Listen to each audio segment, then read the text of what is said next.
afternoon, ladies and gentlemen, and thanks for tuning in to the Rebel News live stream on this, a Tuesday, October 15th, 2024. I'm David Menzies, and my co-host, well, let me tell you a little bit about my co-host. Folks, do you know that today is the International Day of Rural Woman? And my co-host is indeed a woman, and what a woman. And given that she lives, 500 miles north of Edmonton, it doesn't get any more rural than that in Canada. She is the she-devil with a sword. She is the Khaleesi of northern Alberta. She is Sheila Gunn Reid. Hey there, Sheila. How are you celebrating this special day for you? Well, as a rural woman, I'll be working my butt off, as I generally do. Indoors, outdoors, baking some bread, cleaning up the yard for winter. Also, I have this full-time job that I do. So as the long line of gun rural women before me, I'll just be working. That's what I do. And when you say gun, of course, you refer to your surname as well as one of your favorite hobbies. Yeah, isn't the universe funny that way? And that too would be so becoming of a rural woman. But I think this is a UN initiative. So what are the bets that they're not so much into rural women having guns, Sheila? No, this is going to be like making sure all the women in the developing world have all the tampons in the men's room. That's what this is going to be about. And yeah, here we go. International Day of Rural Women. So you know what this is going to be? Just nothing but abortion colonialism from the Western world. We have a few too many of you people in the developing world. You developing world women are having too many babies. And also, have you heard about gender theory? That's what this nonsense is. Yeah. And you know what, Sheila? I think that photo we just had on the screen, I don't know if you could see it. That tells you everything. Working in a garden. Yeah. Working in a garden. By herself. Outdoors. Yeah. And she's got, and this is 2024, not 2021, right? But maybe it's a dated photo. Unbelievable. Yep. It really is a UN initiative when you see that kind of 100%. propaganda. 100%. Okay. I am trying to catch up on what we are even doing about the live stream today, because I was listening to some crazy testimony from Justin Trudeau's chief of staff, Katie Telford, at the Foreign Interference Commission, and the plot thickens. I'll give you guys just a quick Coles Notes version. The clips are too long to have uploaded, but watch my Twitter account or my X account later. I'll post them in full, and then I'm writing up articles for the rebelnews.com website on the Foreign Interference Commission. But here's what's happening. Katie Telford, she, I think, inadvertently implicated herself, or at least the lawyer for the Conservative Party led her into a little bit of a trap.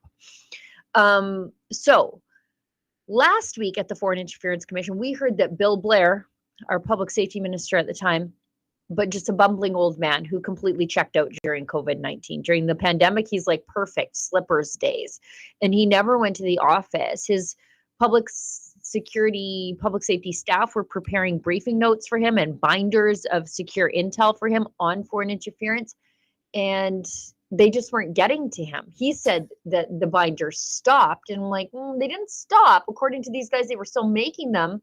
They physically exist. You just weren't getting them. Why? His chief of staff wasn't delivering them to him. And she is the reason that a wiretap warrant from CSIS sat on his desk for 54 days, when these things never languish longer than a week, because they are kind of important. They're of national security importance, right? So they had a wiretap warrant, allegedly, don't sue me, Michael Chan, but it's been reported in other places that the wiretap was meant for Michael Chan, former MPP in Ontario, Liberal, who's been around for a very long time.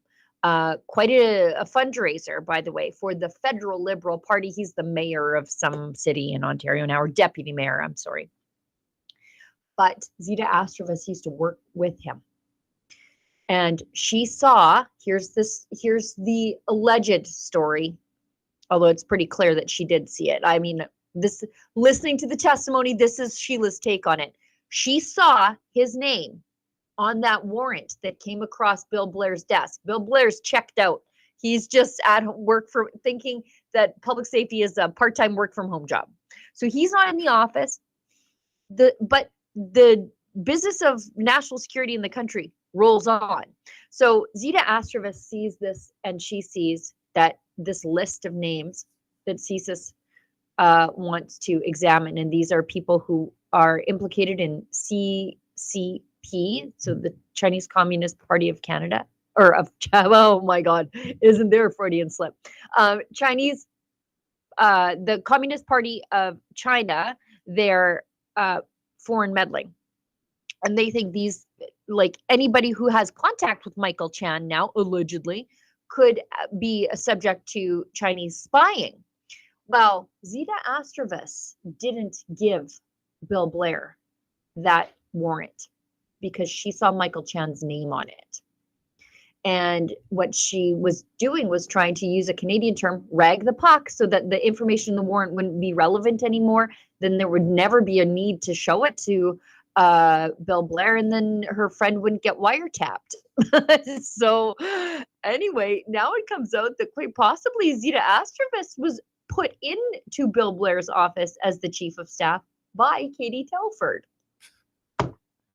Unbelievable. Plot thickens. It's crazy. And Sheila, you know, as egregious and outrageous as this is, you know what what makes it doubly so is the fact that before Bill Blair got this gig, he was the chief of police of Canada's largest city. Okay. Yeah. If Captain anyone Kettler should have his antennae tuned to what's going on crime-wise, public safety-wise, terrorism-wise, you name it, it should be Bill Blair. And it just shows you, I think, Sheila, especially given his replacement, Myron Demkiw, how politicized the position of chief of police has become, not just in Toronto, but all over Canada. Sure. Myron Demkiw is just lobbying for Bill Blair's position. That's all he's doing. You can tell by his behavior with Justin Trudeau. But it also shows just how lazy these people are. They think I'm going to get a Liberal Party, basically an appointment at this point, if you are an MP in the Greater Toronto area, although not next time around, if I'm looking at that polling data correctly. But their bureaucratic staff just run the show. They're completely checked out. And it is just as Trump said, just a swamp. Just a swamp. They know that these people are lazy and checked out. So you can do it basically whatever you want inside those ministries. And indeed they are. Yep. And Bill Blair, at the end of the day, the buck stops with him. Whatever Zita Astrovas got up to, he's the minister in charge. He should be fired. He should be resigning in shame. Yep. Instead, he's like, I guess the buck stops with me, but COVID, right, guys? Yeah. Like, it's just the stupidest thing I've ever seen. But I should get into what we're doing here. By the way, one last epilogue on that, Sheila. And you're right. Ministers, it used to be a matter of course. If there was dishonor, scandal, you would tender your resignation voluntarily. That's gone by the wayside. They hang on for dear life. But to our viewers, if you ever come across Bill Blair and you want to get under his skin, like really, really under his skin, ask him why he doesn't live in the riding in Toronto that he represents. His riding is out in Scarborough, pretty rough patch of town. Bill Blair resides in Forest Hill. That's kind of like Park Place if Toronto was a monopoly board. You know what I'm saying? So he does not like that question. He's got some kind of cockamamie reason why it makes sense. But that tells you all you need to know about Bill Blair. I can tell you why, because he doesn't want to live in a riding where his bad policing ideas have come home to roost. Exactly. Right? Like, come on. But I should tell everybody what we're doing here today. I'm sure you've picked up by now that the show is completely unscripted. It's wherein myself and usually a co-host, more often than not, my friend David Menzies, talk about the news of the day. And now over the last couple of days, completely unscripted. The show is on the first work day of the week, although the work never stops here at Rebel News, and on Fridays. And as I said, we just talk about the news as it comes, and sometimes it's breaking just before I get on air. And it gives us a chance to interact with you, our beloved viewers at home. So if you're watching us on YouTube, Thank you so much for sticking it out over there. I know why you're there. It's for spite, and I do so many things for spite. So I get it. But if you want to support the work that we do at Rebel News completely willingly, unlike what Justin Trudeau makes you do with the mainstream media, and you want to support a platform that supports your human right to speak your mind, might I suggest you wander your eyeballs and your viewership over to Rumble and watch us over there, because on Rumble you can leave us a paid chat, which every little bit helps. It's called a Rumble rant. And if your Rumble rant is over the $5 US cutoff, I am at this moment hereby obligating myself to read it on air and react to it. But don't let that be for the bar for entry, because as I said, every little bit helps. So help us out at whatever price point is affordable to you. And who knows? I frequently read the chats that are less than that $5 US cutoff if we have time. And we always go over time. Always. I don't know when the last time we ever ended on right on the nose. And sometimes we even read the free chats if they are, well, frankly, I think embarrassing for me to read, because they're especially complimentary towards my friend David Menzies. Whoever's watching that chat loves to just embarrass me by making me read something real nice and sweet for my friend David Menzies. Sheila, maybe somebody can come to your defense, because I have to tell you this. We just had Canadian Thanksgiving. I specify it that way because next month, of course, our American friends have their Thanksgiving Day on, I believe it's the 4th Thursday of November. And I got to tell you, Sheila, you're not going to like this. I brought up to many friends and colleagues and family members, when you choose to have Thanksgiving dinner, like we said last week, I always grew up, it was Thanksgiving dinner was on Thanksgiving Day. What a coincidence. Sunday. But I've noticed it, sort of drifting to Sunday. My theory is that a lot of people just want Monday to recover, maybe if they're having a lot of the wobbly popplies. But I said to them, I have someone at Rebel News who had Thanksgiving Day on a Saturday. You know what 9 out of 10 people said, Sheila? What a weirdo. I'm not a weirdo. I'm accommodating to the rest of the family, because I have nieces who are now like older, married, whatever. They have other sides of the family to go to. My son, same thing. My daughter, even now. And also my daughter always works on Thanksgiving Sunday, because she works at a restaurant and they stay open because there are a lot of people who don't have families to go to. So she likes to work on the Thanksgiving Sunday so that she can interact with the people who don't have families. She likes that. So tell your people I'm not a weirdo. I raised good children. That's what I did. Don't shoot them. Don't shoot the messenger, Sheila. I am. Anyways, we have a message from our friends at Freedom Chat, and then let's get into the news of the day, because it's 12 minutes in. We've done absolutely nothing, as we always do. So, how many of you are concerned that your privacy is being invaded by the radical left? By the radical left, we also mean the government, because yes, definitely. Liberal globalists are invading individuals' private messages and targeting them based on their political affiliation. That's why we've partnered with Freedom Chat, a private social messaging app that we've already mentioned a few times on this show. Freedom Chat offers true end-to-end encryption, built-in screenshot protection, no storage of messages on their servers, and no commercial use of user data. This is the app that we trust, and it's the messaging app we recommend to all of our viewers. If you care about your privacy like we do, go to freedomchat.com/rebelnews and download the app right now. We're such a fan of Freedom Chat that we've even created our own channel at Rebel News, which you can subscribe to for exclusive content. Simply download the app, search for our channel at Rebel News, and subscribe. No one can see the channels that you're subscribed to or the posts that you react to.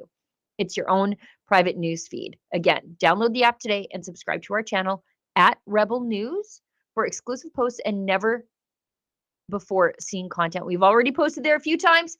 We're going to continue to, so make sure that you go download the app and follow us. Speak freely, message privately with Freedom Chat. So I think that's our message from our friends at Freedom Chat.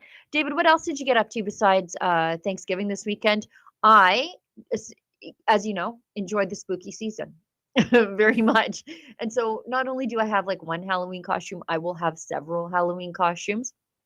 But I set a Facebook Marketplace alert last year for Donald Trump costume, and I finally got a hit.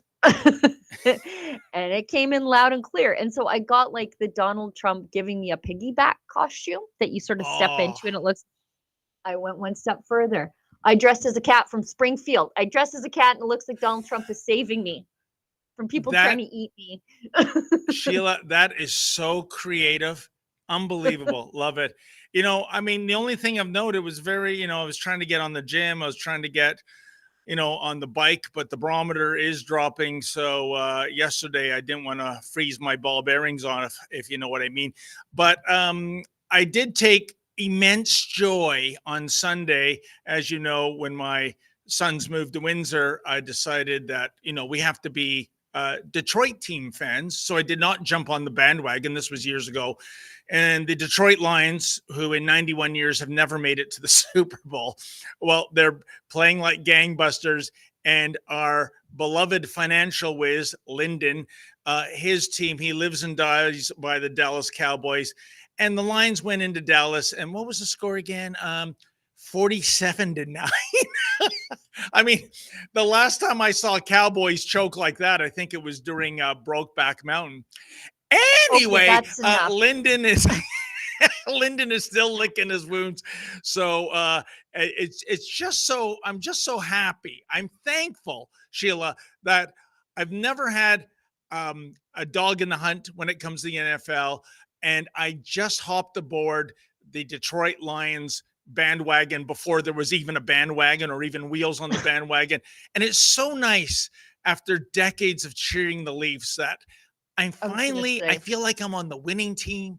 I feel like a championship is looming. And just to see Lyndon get shellacked like that, you know, Detroit was one touchdown away from tying the record of the Minnesota Vikings in 1970 when they decimated Dallas by scoring 54 points. But anyways, the season is young.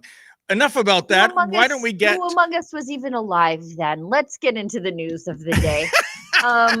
Trudeau Liberals.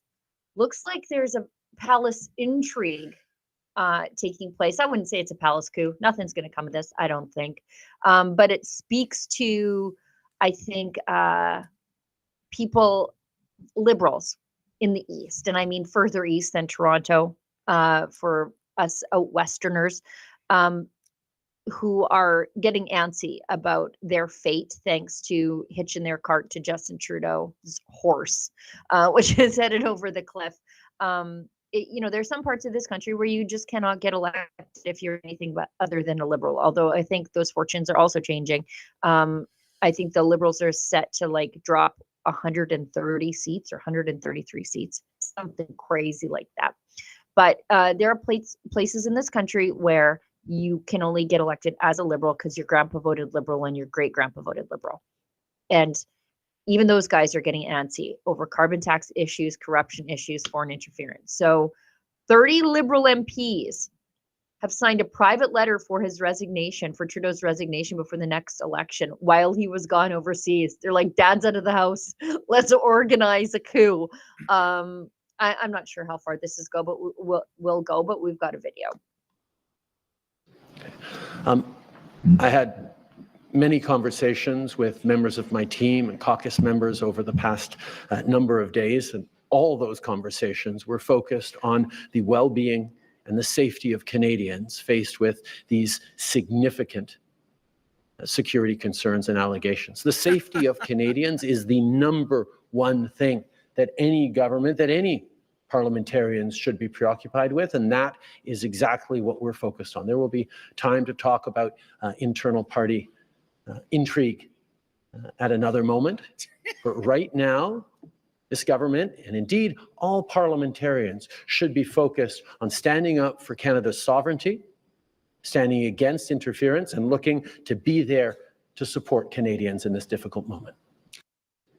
What does that even mean? Well, whose Sheila, difficult moment? His? what Canadian in their right mind is concerned about safety with Bill Blair in charge of that portfolio? It's unbelievable. But you know what? To the issue at hand.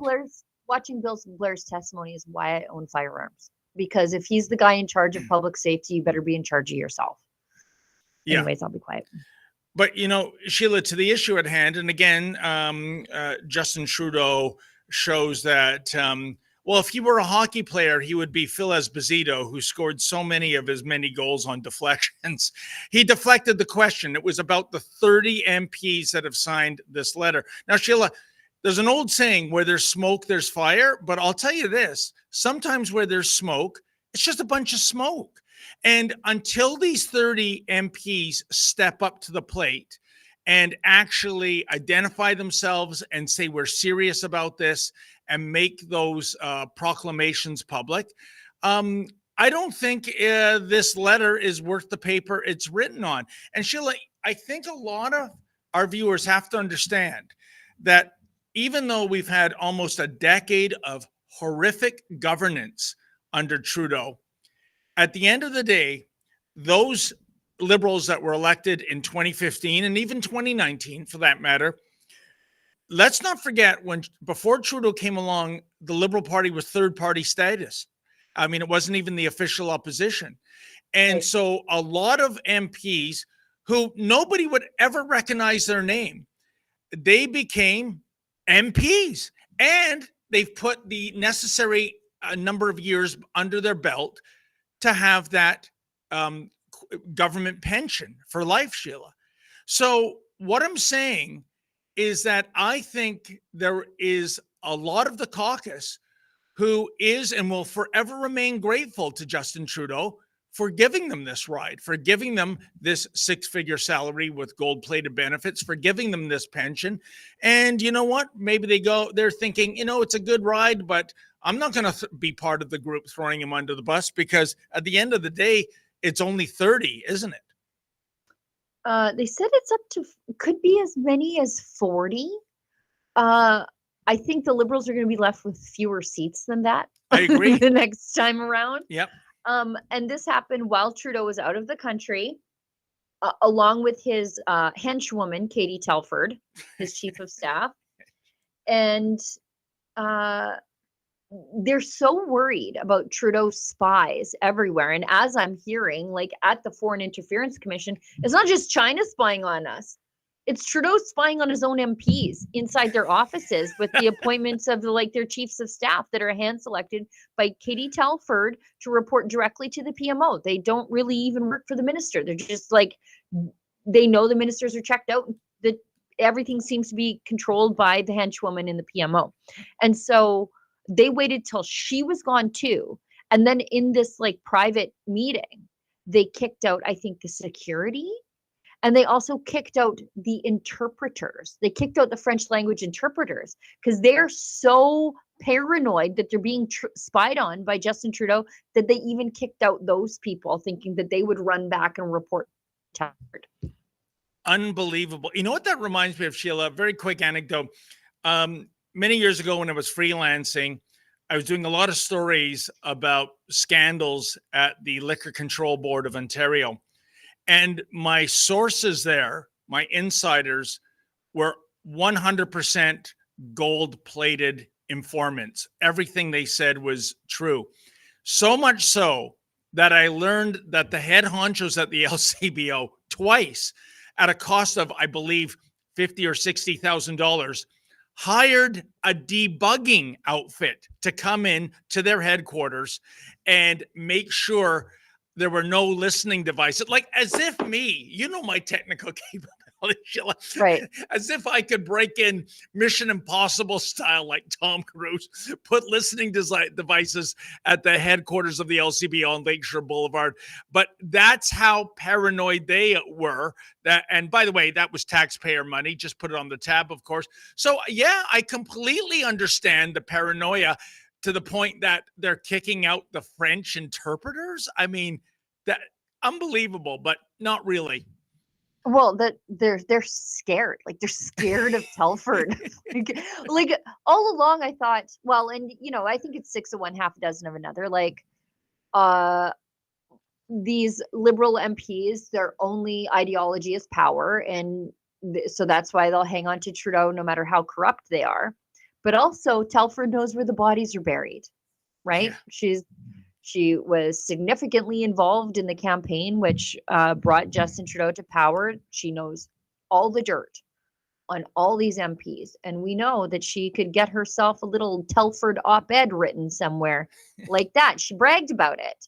So you shut your mouth and you toe the party line if you're a liberal. It's like Nexium, that cult.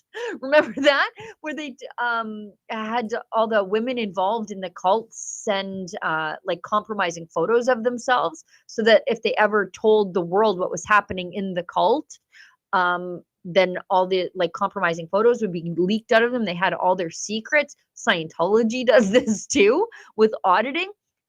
That's what Telford's doing right now with the Liberals. I almost feel bad for them, but not quite. You know, Sheila, what's that old saying?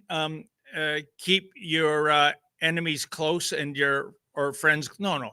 Keep your friends close and your enemies closer. Sorry. Yeah. And I think that's where we are right now, where Justin Trudeau is recognizing that people that should be friends are now enemies. And that's why they're getting more due diligence. And I mean, it's just yet another indicator that the end is nigh, isn't it? Yeah. I mean, once we start hearing more names, I think like as Trudeau gets more desperate, I think he'll jettison people who are involved in foreign interference just to prove like, oh, I'm cleaning up the shop. But also those people will have crossed him. So he's got to throw them out of the door. We should keep going though, because we've only actually officially touched on one thing. As people may know, news broke over the weekend that Justin Trudeau expelled Indian diplomats after linking them to the murder of a Sikh separatist leader, and as all part of a broader effort to target Indian dissidents here in Canada. So 6 Indian diplomats were kicked out of Canada. What do they call that? Labeling them persona non grata. Basically, in previous times, you had to threaten Michael Chong's life to have that happen to you.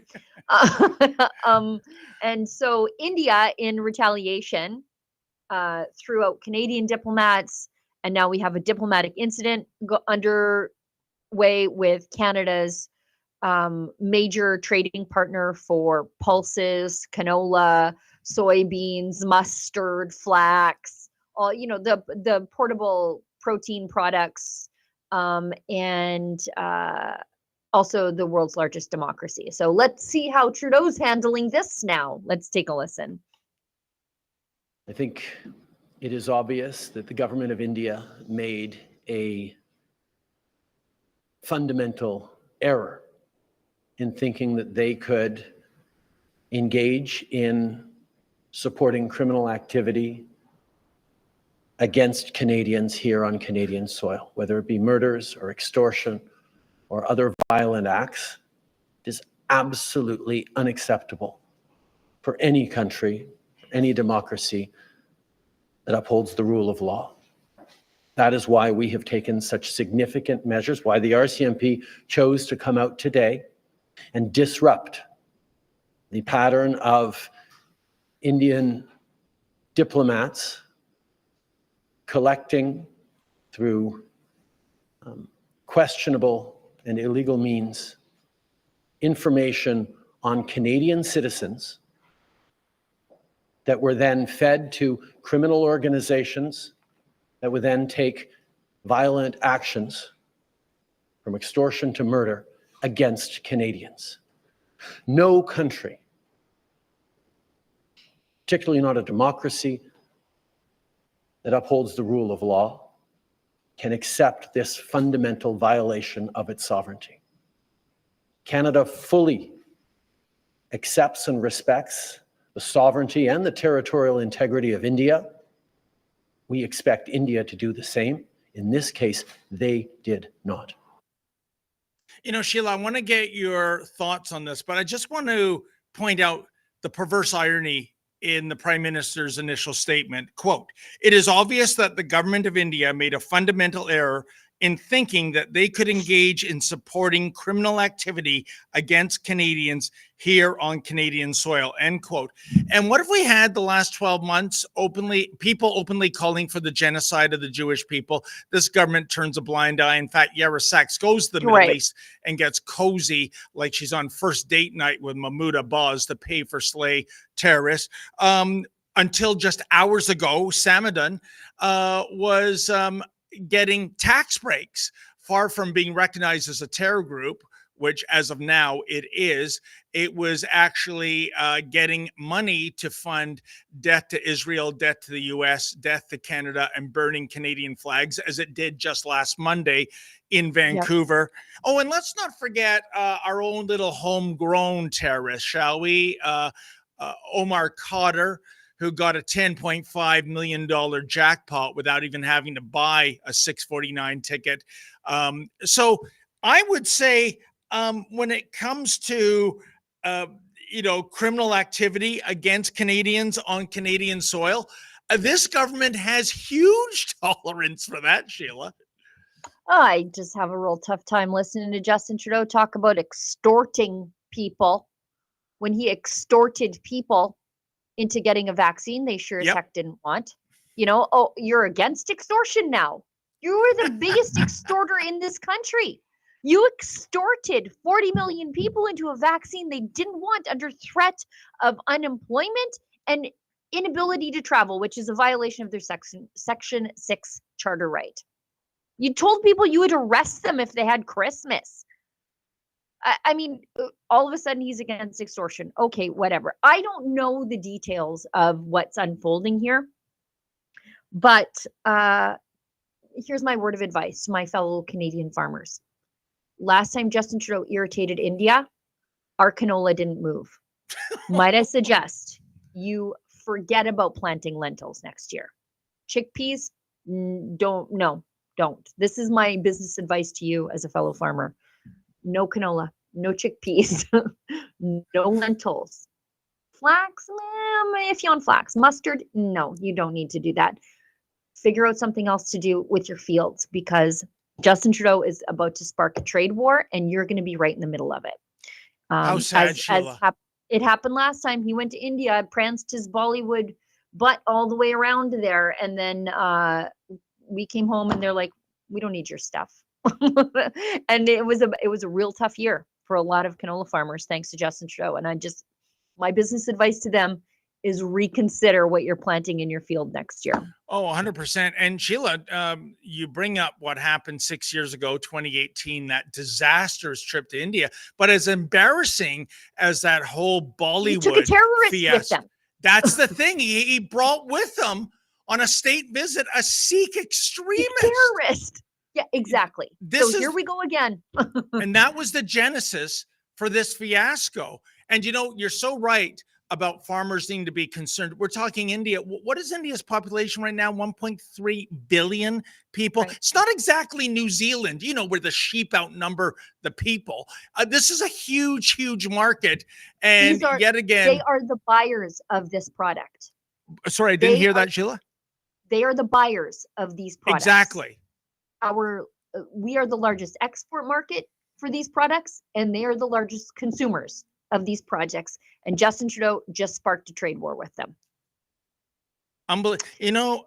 Sheila, for almost 10 years now, this government has made the wrong decision so often with such disastrous consequences.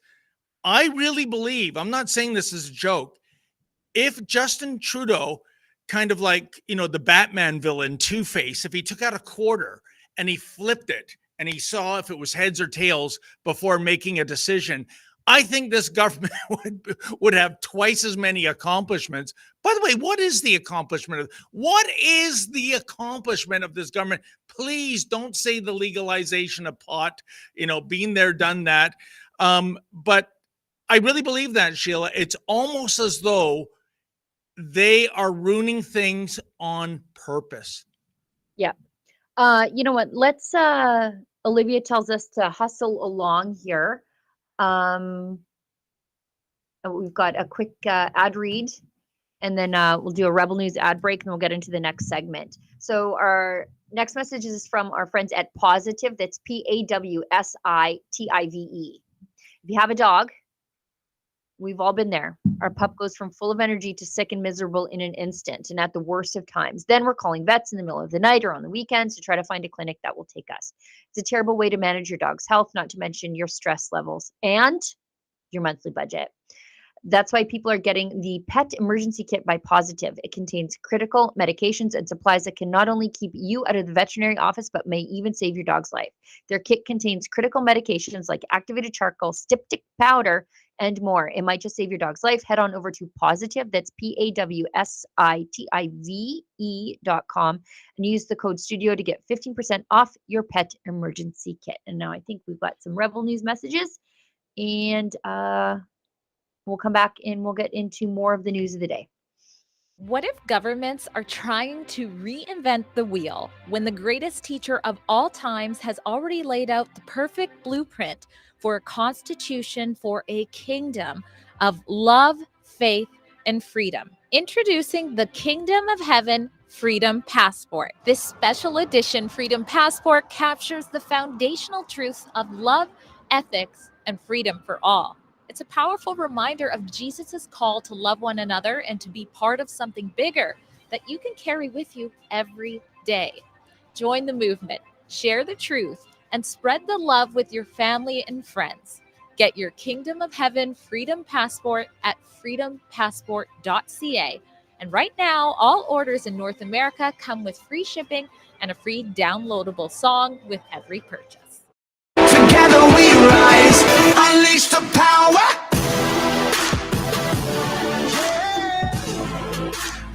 Unleash the power.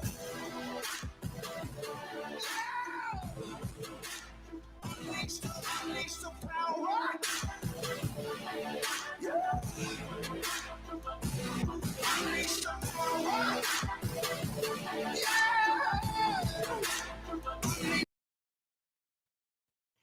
Vermilion, Alberta, which is not the home of the giant Easter egg. Right, it's just east of there, actually. Still on Highway, still on Highway 16. We've got one Rumble rant that we need to read, and I'll address it right now because I want to make sure I tell as many people as possible how they can get this information from me. And then we'll go into protesters at Arif Varani's house because we touched on Samidoun already. So Bezil37 gives us $5. Thank you very much. And says, how much do I need to bribe you for your best pickle brine? And I know that's meant for me. So, well, isn't that interesting? Because that sort of came up as a topic of conversation in the morning staff meeting that we have this morning. So, as you know, I'm very busy with the Foreign Interference Commission, but I also host a weekly show called The Gun Show. It sits behind our paywall at rebelnewsplus.com. If you want to become a subscriber, it's easy and it's cheap. It's only $8 a month. That's $2 a week. You get my show, Ezra's show, and a bunch of premium content like our documentaries and things like that. So worth every penny and very affordable. We haven't let inflation touch us there yet. But if you go to rebelnews.com, sign up for our emails. We're going to send out an email blast later today where you can write me a letter and I will answer your letter on air. And one of the jokes that I said was, if somebody wants my pickle brine recipe, if they send a letter to Sheila, they just might get it. So the moral of the story is, if you're a subscriber to Rebel News Plus and you send me an email, like you reply to the email blast that we're going to send out later, the whole show this week is going to be me responding to your questions. Ask me anything. You can ask for my pickle recipe. You can ask me what I think about certain social issues. You can ask me for my jerky recipe, a press meat jerky or regular jerky. There's a big difference. I'll share with you my great grandmother's pickle recipe for real. If you want to send me an email at the link that we are going to blast out later, and you're a subscriber to Rebel News Plus. So that's a very important recipe to me, but I would share it with you if you would send me an email. responding to that email blast. So that's that. Well, Sheila, this is absolutely fascinating. It's like you are a new age Dear Abby or Ann Landers. Tell me, will you be dabbling in marital advice? Because if so, maybe Lady Menzoid might be reaching out to you in the days ahead. Do you know what? I want her advice. I want to know how, Lady Menzies, how are you doing this? I think she should have the advice column, not me. But anyways, it's Ask Me Anything. I just don't have time to do a show another way this week. I don't have time to book a guest, schedule around a guest. Trudeau is at the Foreign Interference Commission tomorrow. Katie Telford is lying through her teeth right now. And so I there's no way that I could put together a show properly because I do it all by myself. So I'm turning the show over to everybody this week, and I'll just answer your letters at random. So that's that. And if I can suggest a question to any viewer that's going to take up Sheila on her offer, please ask her, what in blue hell were you thinking selling your Subaru Brat? I know. that is so iconic to me. You can't find them anywhere. Right. They've all rusted into the ground. Mm-hmm. Oh, why, Sheila, did you do that? Don't answer. Wait for the question to come in to your Dear Abby thingy. Okay, great. We've got one more video left on the topic of the anti-Israel people. As we know, as David alluded to, Samidoun they're the ones who were chanting at the Vancouver Library after burning the flag. We are Hezbollah. We are Hamas. Well, guess what, buddies? You get to have it your way. They're outlawed terrorist organizations. Now, so are you. They've been listed as a terrorist entity under the criminal code. Now, that is a bit of a fluid thing here in this country because, as you know, Bill Blair's agency also listed the Proud Boys. So take this for what you will, but these people are quite deserving of placement on the terror watch list. So that's fine by me. And further with the story, though, the anti-Israel protesters and their Antifa allies are targeting now the Minister of Justice's home. And they're calling for an intifada, which is, of course, an armed uprising. So I don't know.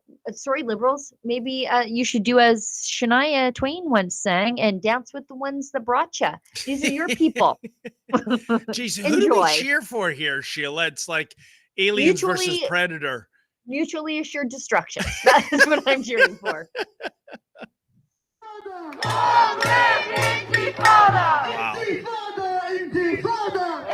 Wow. There is only one solution.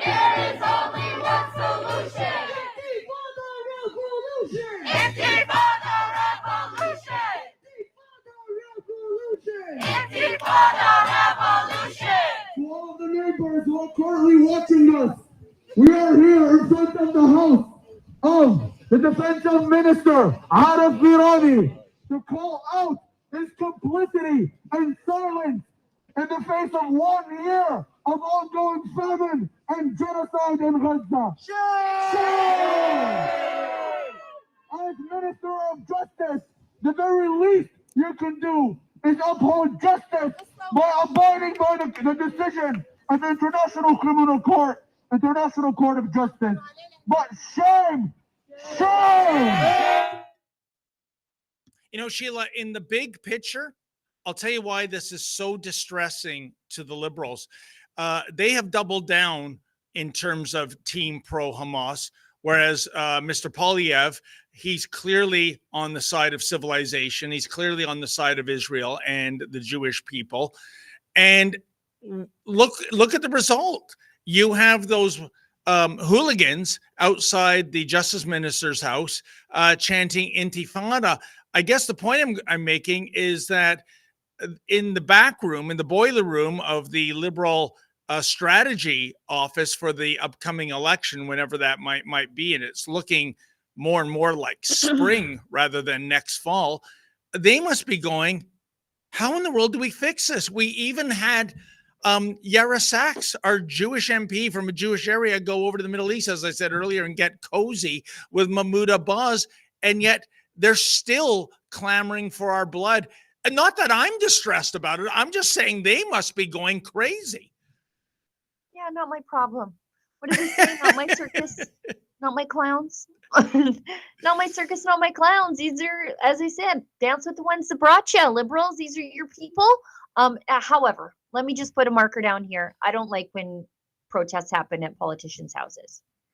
I don't like it. I don't like when it happens to conservatives. I don't like when it happens to lefties. I didn't like it even when they were protesting the bad guys at the bad guys' houses during COVID. I didn't like it. Even if the state reached into your house as they did during COVID, I just don't like it. Why? Rob Ford. That's why. When the media and the crazy people and the CBC, but I think I just repeated myself there by making a distinguishing between any of them. When they ambushed Rob Ford at his house while he was trying to take his kids to school, I think it was very jarring, and I hated it with a passion. And so I have to extend to my enemies the same sort of care and concern for the one place where you should be able to not be bothered by people, including the government, and that's at your house. And Sheila, I have to say this quick anecdote before we move on, because you said not my clown. That's what you said, right? Yeah, and, not my circus, not my clowns. Yeah. And I heard this incredible radio documentary. It was about Toronto's unspoken history. And if they had this in the history classes, I think kids would be more interested in history. But it was in the 1800s in Toronto. I think maybe 1870s. Don't quote me on that. But the circus was in town, and the circus usually brought along a lot of tough guys. And anyways, after the performance, the clowns went down to wherever the local brothel was in downtown Toronto, which was also being frequented by the firefighters. And a Pier 5 brawl broke out between the clowns and the firefighters. And Sheila, the clowns won. I mean, I would have lost my shirt on that bet. But anyways, who knew that? What's that? I have a similar story, but it's not my story. Somebody in the know told it to me. And it was about a brawl breaking out at the legislature, or a worried brawl. It was back in the before times, like way, way before, when, as always is the case, the supply of neo-Nazis never quite meets the demand. And so the Heritage Front was this neo-Nazi group based in Alberta, I believe, but it was not actually populated by actual neo-Nazis.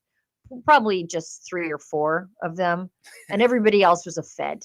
Like everybody else. Yeah, Ezra speaks of this all the time. Okay, so everybody else was a Fed involved in the Heritage Front, but it created this perception that there was this like looming neo-Nazi movement that was growing, but it was just like more Feds were getting assigned to the story, right? Oh. And so the Heritage Front, which was all Feds, kind of march at the Alberta legislature.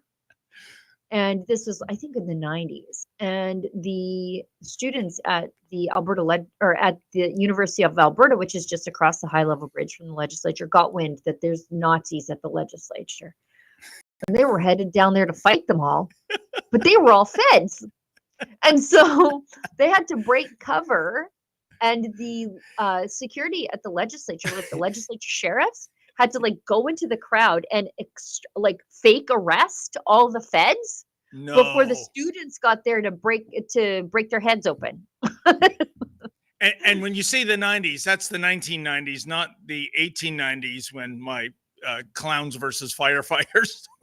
No, mine is a more timely story than your Grandpa Simpson, I tied an onion on my belt, which was the style at the time story. Okay, let's get into finance, carbon rebate stuff. For those of you lucky enough to receive one from the government, they gave you some of your own money back today after it cycled through the hands of 1,000 bureaucrats. And then they gave less of it back to you than they took from you. Today is carbon tax rebate day. So let's hear from Justin Trudeau on this, him trying to explain to you why you're richer now because the government took more of your money. Today is a good day. Because if you live in one of these provinces, check your bank account. You just got the Canada Carbon Rebate. It looks like this, or like this. It's a payment from us that goes out 4 times a year. We put a price on pollution, and the revenue goes straight back into your pockets. So check your bank account or your mailbox in the coming days. Today is a good day. Oh, it's a Nothing real was good in my day. mailbox today. Well, not my mailbox. I've got one of those community boxes. You know, I'm not worthy enough to have home delivery, but there was no check in that box, Sheila. Wow. Again, this is just like Justin Trudeau's Ponzi scheme, right? He tells you he puts a price on pollution, which is just a price on you being alive. You're the pollution he's pricing.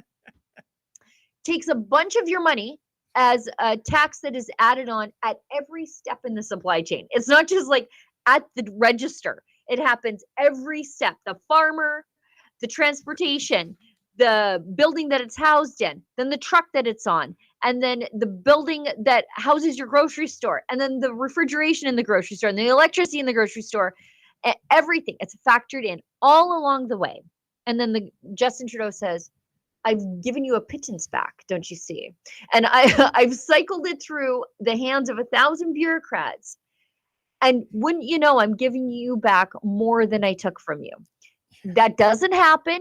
That's a Ponzi scheme. If you said that in the private sector, you would get arrested. At no point can you give the government $1 and they can just magically, through alchemy, turn it into 3. It just doesn't happen. You're so right. And, you know, Sheila, going back a week Saturday at Rebel News Live, Calgary, I thought Chris Sims of the Taxpayer Federation did a fantastic analysis of the carbon tax and to how everyone can, you know, understand how it affects them. I believe she said the soccer mom filling up the Dodge minivan at $13 is just the carbon tax, not all the other gas tax. $13 is the carbon tax. For the big 18-wheeler in his gas tank to bring the goods to market, $200 in carbon tax. So you think the transportation company or the warehouser or the retailer, do you think they're going to absorb that kind of a hit? Of course not. They can't. And just look at the shelves right now. Like I say, Sheila, if I was recruited for The Price is Right, I'd be the biggest loser in game show history. Yeah, I have a basket of groceries. I go, man, $50, $128 later. You know, I'm smacked by the hard fist of reality. So it doesn't work out. Everyone's seeing through this, and thank goodness he isn't changing his tone on this for one reason. If this is going to be the so-called carbon tax election, he's going to get shellacked, Sheila. Yeah, I see. Let's just go real quick to Scott Moe. And there's an announcement later on today from the Alberta government. It sounds like they're going to launch another legal challenge against the emissions cap. And we've been pretty winning lately out here against the feds. So let's rumble. But we'll be covering that at rebelnews.com. Scott Moe, he's in the middle of a campaign. I think he's in a little bit of trouble in some ridings, fighting off the NDP. I find that fascinating, by the way, Sheila, Saskatchewan being Saskatchewan, but continue.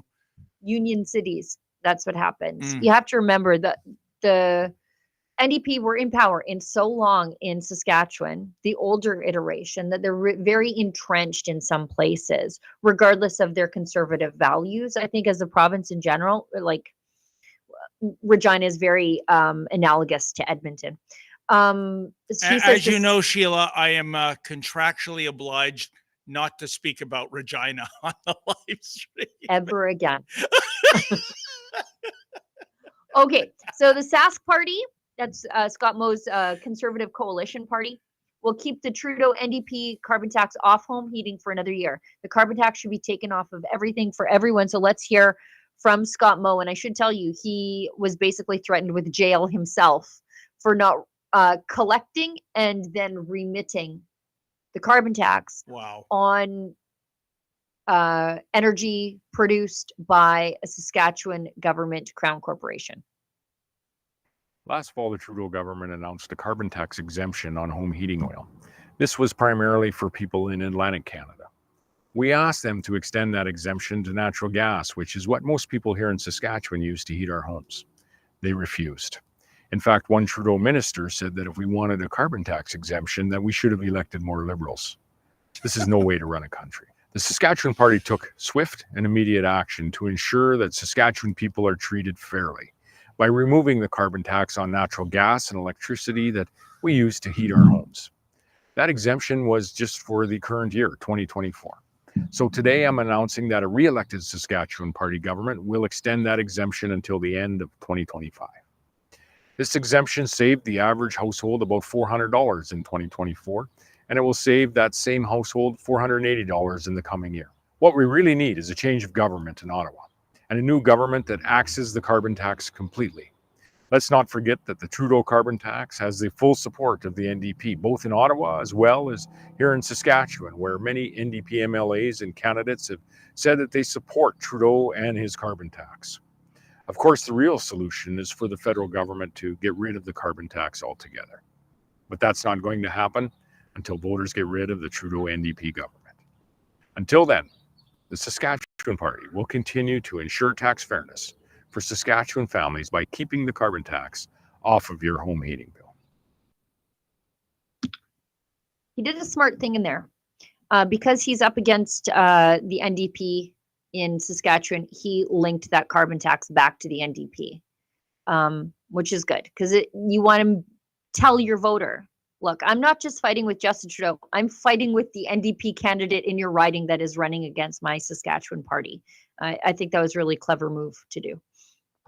Well, and again, this adds to my astonishment, Sheila, if there's some ridings in play that the Saskatchewan NDP party is as much on side with carbon taxes as their federal counterparts and the Justin Trudeau Liberals in a province like Saskatchewan.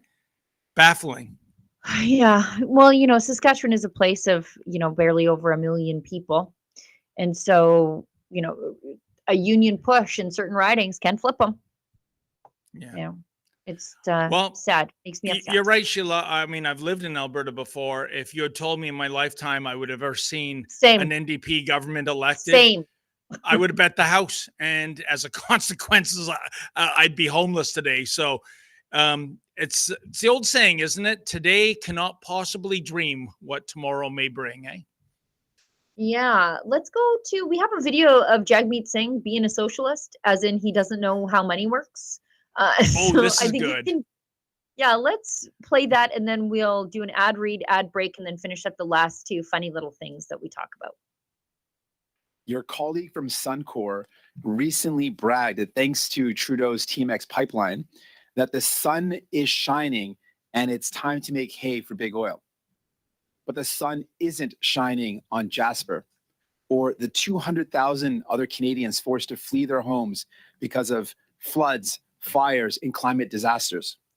Do you accept a shared responsibility for Jasper burning down, for homes flooding, and for hurricanes that are tearing through communities? When we see those kind of tragedies on television, we see people I appreciate that, but you share responsibility. I'm going to come to that, Mr. Singh.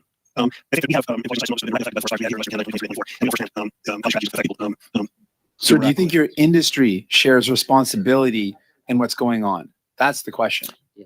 Yeah, I think what it does, Mr. Singh, is okay, so you're denying that fossil fuels being burned has anything to do with climate change. Is that what you're suggesting?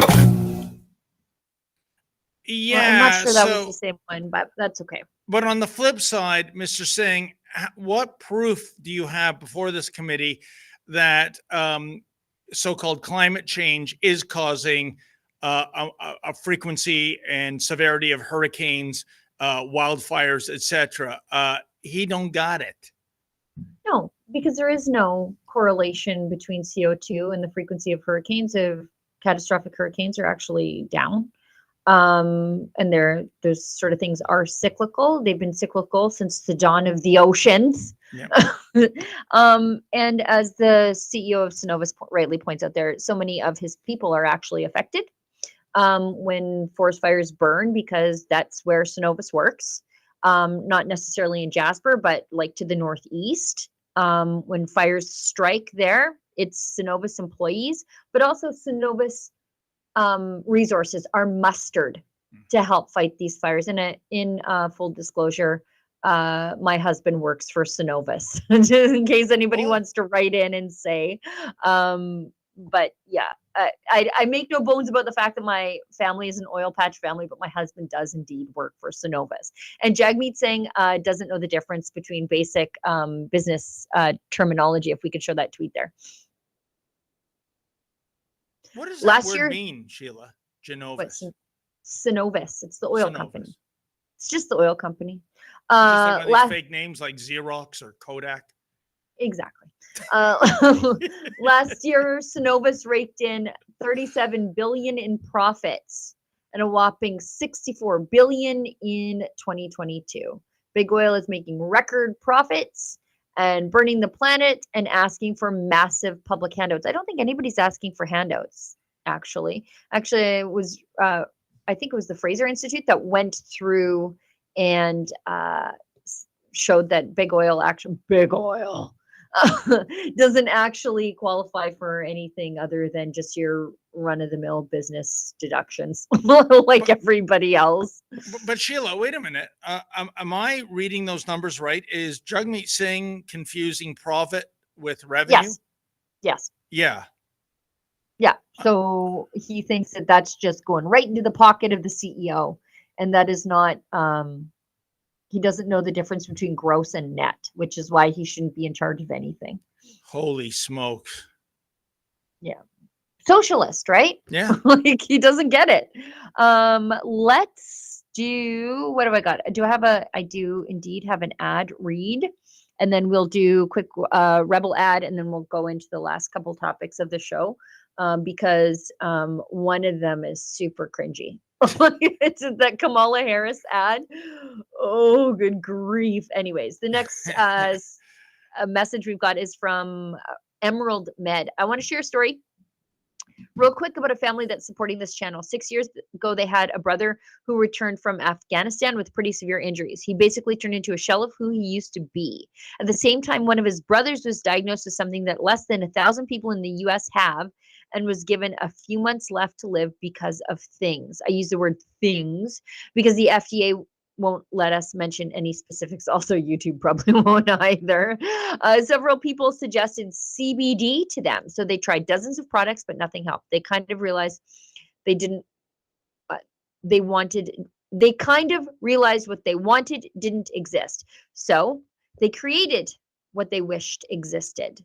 They started making it to help friends and family have CBD that they knew was as clean and powerful as humanly possible.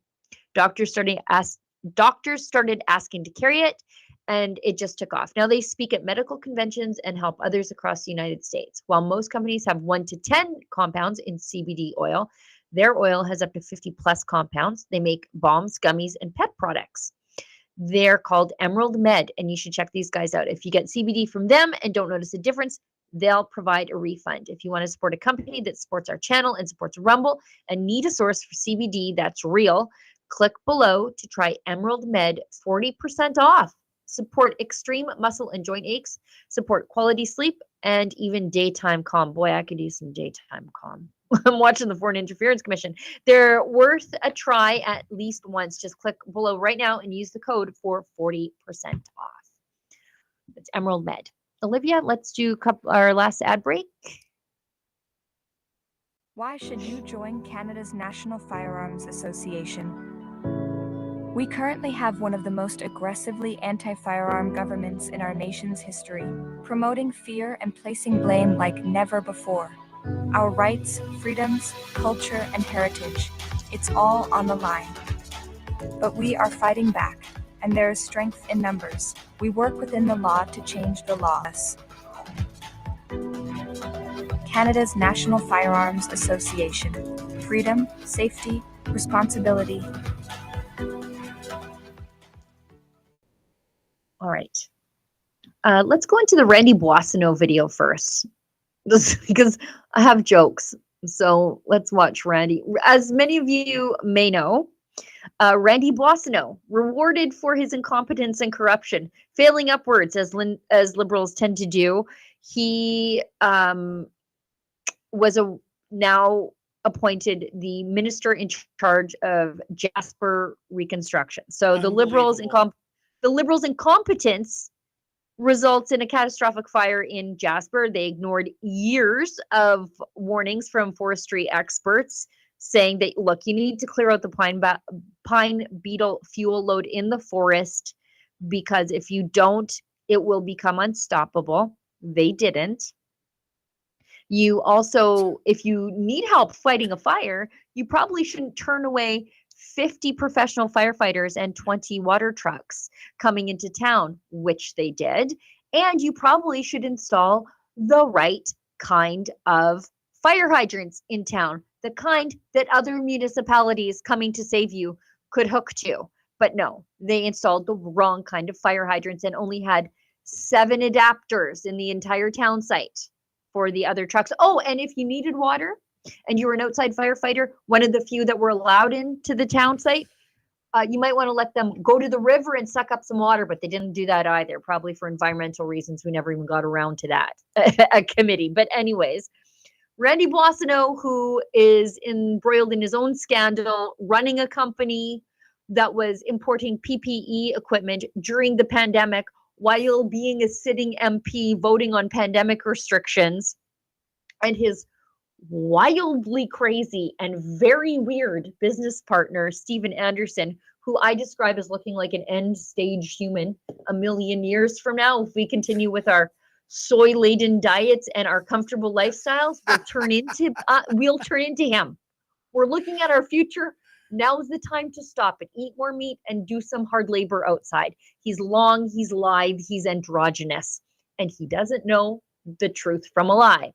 He was caught texting somebody named Randy about running the company, and they're like, "Oh, why are you texting Randy Boissonneau running the company?" Oh, that's another Randy. That's another Randy doesn't work at the company. Texting a Randy in Vancouver about the day-to-day operations of the company that Randy Boissonneau should have no business running, while Randy Boissonneau is in Vancouver at a caucus meeting. And he's like, no, there's another Randy who works in logistics. There's no Randy in logistics. There's not even another Randy at the company. Anyways, Randy Boissonneau is going to be helping on the rebuild. So let's watch this. Hi everybody, Randy here in Jasper National Park. I'm about to go meet with parks officials, with Mayor Ireland, City Council, members of the tourism community here in Jasper, and business owners as we work as a federal government in partnership with Indigenous peoples in the province of Alberta to rebuild Jasper better than ever before. Cheers like me, Randy, ici, je suis maintenant au parc national de Jasper. Sheila, 2 things. One is, how can he possibly show his face in Jasper? If that was my restaurant, I'd say you better leave or I'm calling the cops, or maybe you're going to call the cops on me, given how I'm going to get you out of my eatery. Secondly, having him in his new position, isn't that akin to, say, the captain of the Titanic getting the captainship for the voyage to salvage the Titanic? You know what I'm saying? Yeah. This is unbelievable. Oh, well, my joke was when he's like, we are going to help rebuild Jasper. All the Randys? Yeah. All the Randys? Randy 1, Randy 2? You guys are going to work on rebuilding Jasper? I guess that's the beauty of appointing him a minister, is you get 2 Randys instead of 1. But yeah, these people are like arsonists showing up with a bucket of water as the place is burning down. These Liberals, you know, their incompetence leveled 30% of a UNESCO World Heritage Site after years of warnings. And they're like, we're the ones to help you rebuild. You know, take a knee and let Alberta do it. By the way, Alberta, they're like, you know what? We rushed in to help you, Now we want compensation for it. We expended our fire resources in Jasper, and it's your park, your problem, your fire. We fought to help you keep it from burning. Now the Liberals are sort of floating this idea out there that Alberta wasn't helpful enough. We did everything we could as a province to help. By the way, they also excluded us from the fire command. We were observers, but we were just doing all the heavy lifting. And now we've said to the federal government, actually, we would like compensation for that. So good. Well, and I would argue, Sheila, who has more skin in the game when it comes to Jasper than the province of Alberta? That's where it's located. We should take over that national park. I agree. And I asked you this before. I don't know what are the legal wranglings to remove a national park from the feds and make it a provincial park. Has it ever been done? It would be in safer hands with us, for sure. I don't know. Incredible. So anyway. Sheila, I think the last topic you wanted to talk about, the man up Harris Waltz had. The Harris Waltz video. Okay. It's like the person who made this video read or was told what a man was by someone who had once seen a man somewhere, but never actually talked to one. This is like third and fourth hand, like hearsay of what a man might be. If you asked a Liberal woman who had seen one just under the corner of her eye one time at the craft store. These are craft store men. This is what we're looking at. The one guy sitting on the, pay attention, there's one guy sitting on the tailgate of his truck. I live in the heart of manly men country. I'm an oil patch woman, farm woman, as blue collar as they come.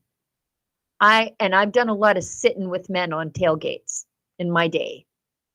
It's harvest. It's where you eat. I've never seen a man sit like that on a tailgate of a pickup truck. Gay, straight, or otherwise. I've never seen it. I just don't know. That man was staged to sit like that on the tailgate. So enough about the tailgate. Let's show this. I described it as the how do you do, fellow men video, because it's like they don't even know. They have no idea what a man is. I'm a man. I'm a man. I'm a man, man. And I'm man enough. I'm man enough to enjoy a barrel-proof bourbon. Neat. Man enough to cook my steak rare. Man enough to deadlift 500 and braid the out of my daughter's hair. You think I'm afraid to rebuild a carburetor? I eat carburetors for breakfast. I ain't afraid of bears. That's what bear hugs are for. I'll tell you another thing I sure as shit am not afraid of. Women. I'm not afraid of women. I'm not afraid of women. They want to control their bodies? I say go for it. They want to use IVF to start a family? I'm not afraid of families. They want to be childless cat ladies? Have all the cats you want. Woman wants to be president? Well, I hope she has the guts to look me right in the eye and accept my full-throated endorsement. Because I'm man enough to support women. Man enough to know what kind of donuts I like. Man enough to admit I'm lost, even when I refuse to ask for directions. Man enough to not ban young women from reading Little Women. Or one of those pants books that the sisters like. I'm man enough to raw dog a flight. It sucked. Not worth it. I'm man enough to be emotional in front of my wife. In front of my kids. In front of my horse. I'm man enough to tell you that I cry at Love Actually. Good Will Hunting. West Side Story. That and Predator. And I'm sick of so-called men domineering, belittling, and controlling women just so they can feel more powerful. That's not how my mama raised me. I love women. I love women who support their families. Women who decide not to have families. Women who take charge. And I'm man enough to help them win. I swear to God, that was made by the Trump campaign. You know what? That might be the final nail in the coffin. And, it speaks to, Sheila, I can't remember. There was some ridiculous profane podcast show that Kamala Harris was on. And the host was asking her, and Kamala couldn't stop cackling and even saying, I know what the question's going to be. I know what the question's going to be.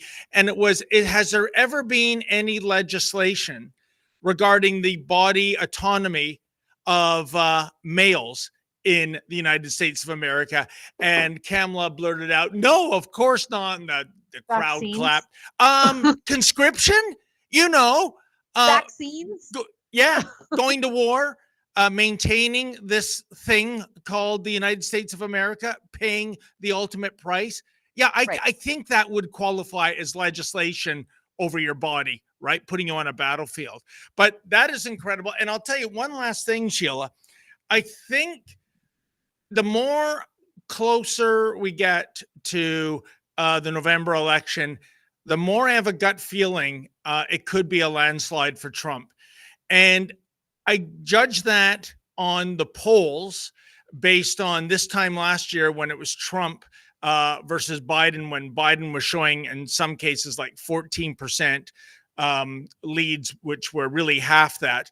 But now they're reporting it as a photo finish, which I would, by doing the poll math, I would say Trump's in the lead.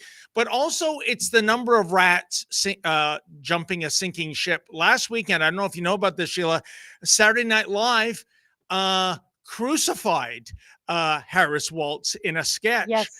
And, you know, they brought back Dana Carvey, finally, who does a brilliant senile Joe Biden imitation. And I can't remember the name of the actor, but he did a spot on Tim Waltz. Do we have that clip, Olivia, of him being grilled like if he was in Tiananmen Square? If we do, that would do it better justice than I. No, I don't think we have it. So, Sheila, the question was, were you or were you not in Tiananmen Square during the student uprising? And Waltz goes, Said he was a bonehead. he goes, you know what? I think I was in Epcot. You know, I had gone to the German pavilion first, had a few beers, then went to the Beijing pavilion. I'm a knucklehead. He's never going to live that one down.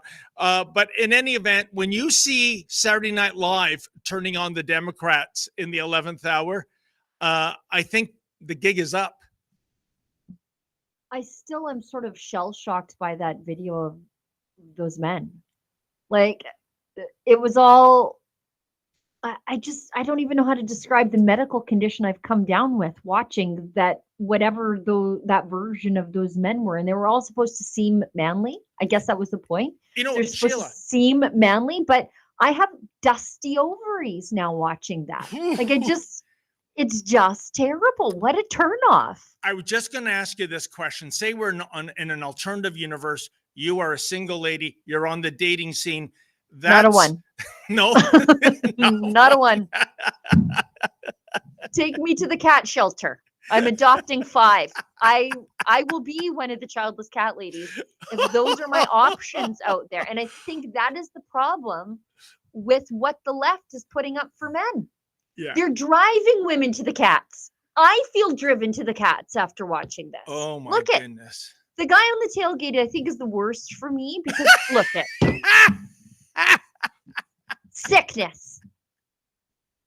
Sick. They got a hay bale in front of him, like he knows what the difference between hay and straw. They've got a windmill in the background, very folksy. But at least hire like a Hollywood actor that looks like a cowboy.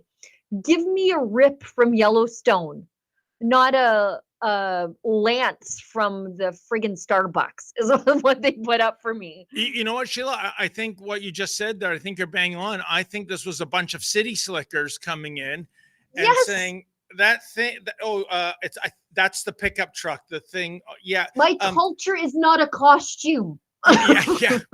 And they've got the key fob and they're pressing all the buttons, figuring out what makes the tailgate go down. And it has to be explained. No, you got to go up and, oh, I see. Okay. Right. You have to use your hands, fellas. Yeah. Just gross. Oh, what a world. Well, Sheila, what a show. Do we have any super chats? Olivia, I don't know. Do we? Nope. Okay, perfect. Wrap her up, David. That is great. Well, folks, thank you so much for tuning in. And of course, thanks to my lovely co-host on this International Woman Rural Day or whatever it's called by the UN. We had a blast. I hope you had a blast too. We will be back here on Friday for the Rebel News live stream. In the meantime, as usual, stay safe and stay sane. Right now, I'm standing in front of a massive 47-foot long billboard alongside of Alberta's busiest highway, Highway 2. This thing gets 1.3 million monthly impressions every single month, and it's spreading the word far and wide about the new Rebel News cruise. So if you're thinking about joining us in June 2025 to Alaska, act now because it's going to fill up fast. We're sailing on the Holland America cruise line, which means you can expect top-notch service and luxury while you're on board. But the real excitement, the special Rebel News only events. So what are you waiting for? Head over to rebelnewscruise.com, check out the cabins, see the detail, and grab your spot before they're gone. I can't wait to see you there so that we can spend an unforgettable week with some of the best people on the planet, Rebel News supporters. Let's make 2025 the year we come together, have an amazing time, and keep fighting for truth and for freedom. See you on the Rebel News Cruise. Go to rebelnewscruise.com today for cabins and details. For Rebel News, I'm Sheila Gunn Reid.